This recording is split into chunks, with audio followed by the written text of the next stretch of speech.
Hello and welcome to the Temple of Tomes with your host, Indie Comics Jones. Today is September 7th, 2022, and I believe this is episode 541. Well, at least I got the date right. Today we're looking at Absolution. This is the latest coming out from Awa Upshot. I believe it came out almost a month ago, to be honest with you. Probably longer. I think issue 2 might be already available. Love this cover. That was part of the reason. I think I missed it when it first came out and noticed it later and checked it out. It looked pretty good, so I picked it up. This is a recommend, by the way. I will not be following it. This is issue 1. I will not be continue to read this one. It's not really my cup of tea, but it's really well done, and I'm going to give it props for that. It's got an actual coherent story, and production on it was very, very good. And as you can tell, they've got this kind of movie-themed poster going on. So a lot of nice drawing in here. Mike Deodato Jr., I believe, is the artist on here, and we'll take a look in a second to see all the people that worked on this book here and talk about it some more. Let's see if I can get the actual. I don't see the off the top of my head, so we'll have to come back to the oh, here we go. Here we go, title page. Here we got Peter Milligan as the writer, Mike Deodato Jr. as the artist and cover artist on this one, Lee Lowridge as the colorist and also the cover colorist, Steve Wands is the letterer, Frank Cho and Sabine Rich and did the variant artist, cover and colorist. Michelle Brandini and Mattia Iancano were the GalaxyCon exclusive variant cover artist and colorist. So a lot going on with this book. Now it is a futuristic tale. I've really kind of enjoyed a lot of the things that Awa Upshot has put out in the past, and this, as you can see, this art style is very indicative of what Mike Deodato Jr. does, especially, I guess, in his future books. I think Not All Robots, I think he worked on that one and maybe a few others. That was Awa Upshot as well. A very strong line of comics that they're putting out. Not so much superhero, but usually futuristic adventures, and this is no different.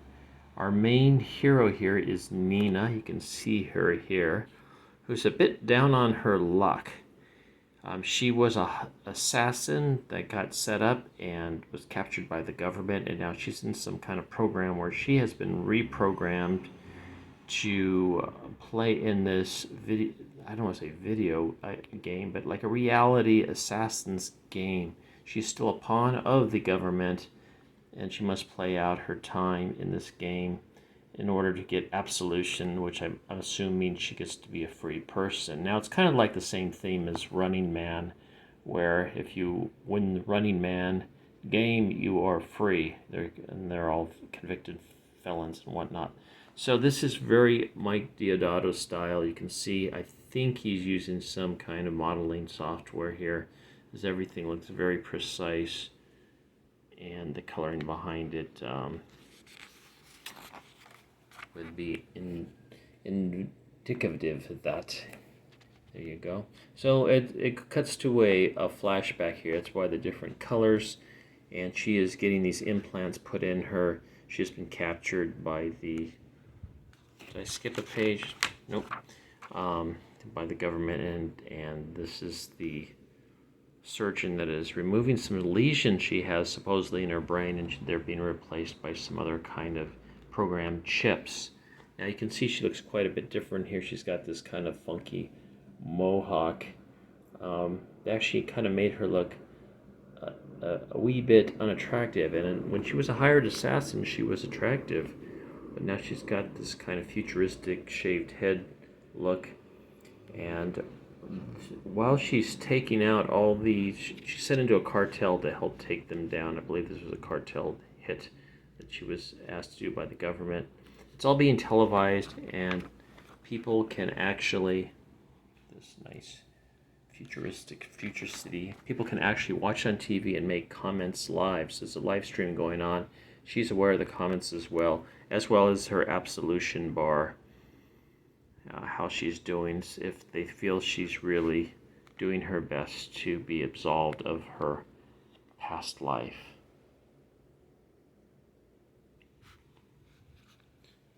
So there's her live chat. We've got the one complaint I did have was these live comments. You can see here were very hard to read. I mean, I could not really make out what this guy's name was. Now I think here with the camera zoomed way in, and Max Wishing, whatever it was. But each person has a different color theme to their comments. This one's in purple. So you can see you can show them watching her and making all these comments. Some are rude, some are supportive, just like regular streaming that you would have nowadays, where some people are trolling you, some people are actually adding to the conversation. So she goes in, she's taking down one, she sees these people, she's going for style points here. So instead of using her gun, she goes ahead and uses like judo kicks and a knife in the eye there, which they go to the commentators, and we got like 3 commentators here, and they critique her killing. You can see they're pretty nonchalant about it. It's like, well, that's pretty derivative. Yeah, I wasn't really excited by her choice there, blah, blah, blah. So, yeah, it's kind of interesting the way it's done. Very well thought out, very well paced. We get another flashback, and this is where we can see what she kind of looked like in the past. Here she's getting arrested by the police.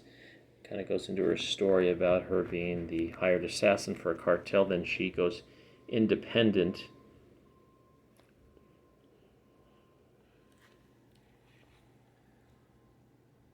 And very successful until she gets set up by her former employee. The police get her. Now we're back to normal times. She's taking out a couple female associates here. And she actually lets one of them go, hoping that will give her extra points. So this is what the commentators are talking about. They're trying to figure out what's going on. This guy actually looks a lot like Woody Harrelson, so I don't know if he's supposed to be a Woody Harrelson type character. It's almost like Sarah Palin. so I'm not sure what we got going on there. So this is the one that she does let go after she shoots her hand off, I believe. They're watching that through the videos, obviously. So yeah, this was interesting enough. It's just not my thing, I guess. It's kind of a Running Man theme, like I'd mentioned before. She does finally get to the cartel leader, or the leader of this gang, and he tries to talk her into, like, why don't you go with me? I'll take those chips out of your head. You'll be your free person. Just let me go. But he's very smug about it, according to her, so she ends up executing him. And she starts reliving some of her flashbacks from the past about what all happened to her. So yeah, it's, like I said, it's a recommended. It's well done. It is well paced. It is good storytelling. It's just not the kind of story that I care for, so that's why I will not be continuing with it. But I think anybody that likes action comics would really get into this, especially like an assassin-based theme. And there we go. There, we just finished it up. That's the last page in here. So it was a fairly quick read, fairly easy to understand. You didn't have to go flip back and forth. So in that case, I think this is a very coherent piece. And here's the cover for Absolution 2. Some more action. These look like almost movie posters, the way Mike Deodato is drawing these.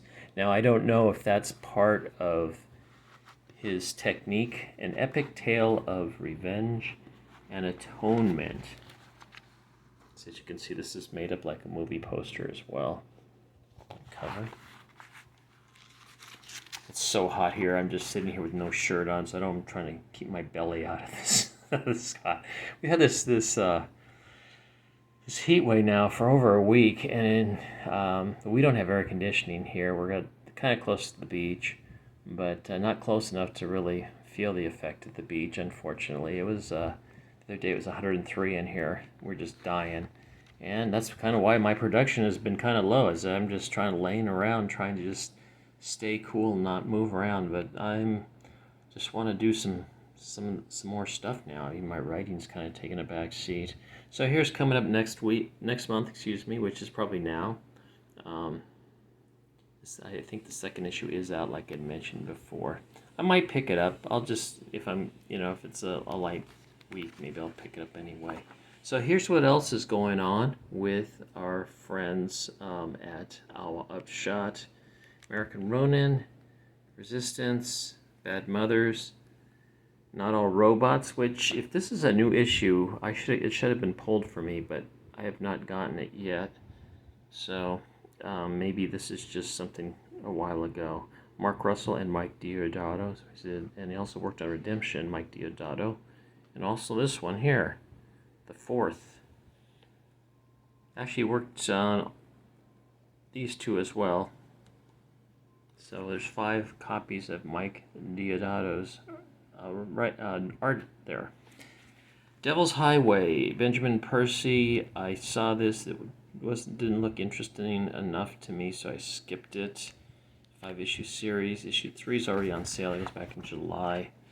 Sacrament. This came out August 3rd. I did not pick it up. This is also Peter Milligan, the writer of Absolution. There you go. Soak that all in, and out this month. So there was no new Not All Robots. Review to hit me. Was a not recommend by me. I didn't care for the senseless violence in it. It's gotta make sense. I like violence, but it's gotta make sense. Devil's Highway was like kind of okay. I do believe I might have reviewed it, or I just looked through it at the store. I can't remember. I think I did review it though, honestly. That's it. So thank you for stopping by. And we can take a quick look at one more here that's in here on the inner cover. New Think, a 5-issue series that came out in July. I don't know anything about that. Hurwitz is the writer on that, if that looks good to you. So thanks for stopping by and watching this review of Absolution, a recommended book. As always, please subscribe if you haven't. I'll try to get more videos out. I think we're stuck with this heat wave for another week or so, unfortunately.